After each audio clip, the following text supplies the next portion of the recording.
সন্ধ্যায় নাস্তার জন্য বা সকালে বাচ্চাদের টিফিনের জন্য কিন্তু এই মালাই কেকটা অনেক বেশি ভালো হয়ে থাকে। তো সবসময় তো হয়ে ওঠে না, এত বেশি ব্যস্ততা কাজ, আসলে মানুষ তো ভিডিও করার কিছু খুঁজে পায় না।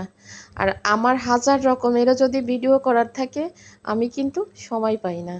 তা আমি যদি ভিডিও করি সারাদিনও আমার ভিডিও শেষ হবে না।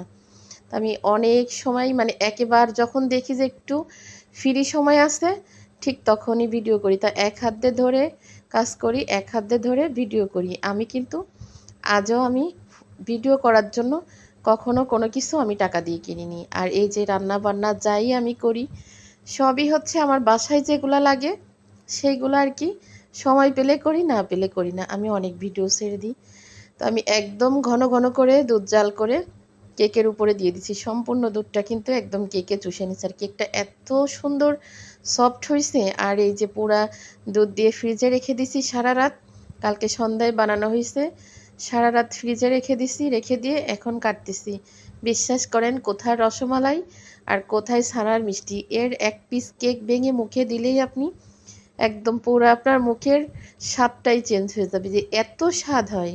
আমি কিন্তু আগে কখনো মালাই কেক খাইনি, এই ফার্স্ট টাইম মানে ট্রাই করলাম যে ভালো লাগে কি না। এত স্বাদ হয়েছে। আর যদি আরও বেশি করে দুধ দিয়ে উপরে সর হয়ে যাবে, ঘন ঘন করলে আরও বেশি স্বাদ লাগে। তো ফার্স্ট টাইম ট্রাই করলাম, আলহামদুলিল্লাহ এত স্বাদ হয়েছে। আপনারাও সেমভাবে বানাই খেয়ে দেখতে পারেন, মাত্র 3টা ডিম দিয়ে আর পরিমাণ মতো ময়দা দিয়ে চিনি দিয়ে যেভাবে কেক বানান সেমভাবে বানায়ে দুধ জাল করে ঘন ঘন করে দুধ জাল করে কেকের উপর দিয়ে দেবেন। আমি কিন্তু আমার বাচ্চার টিফিনের জন্য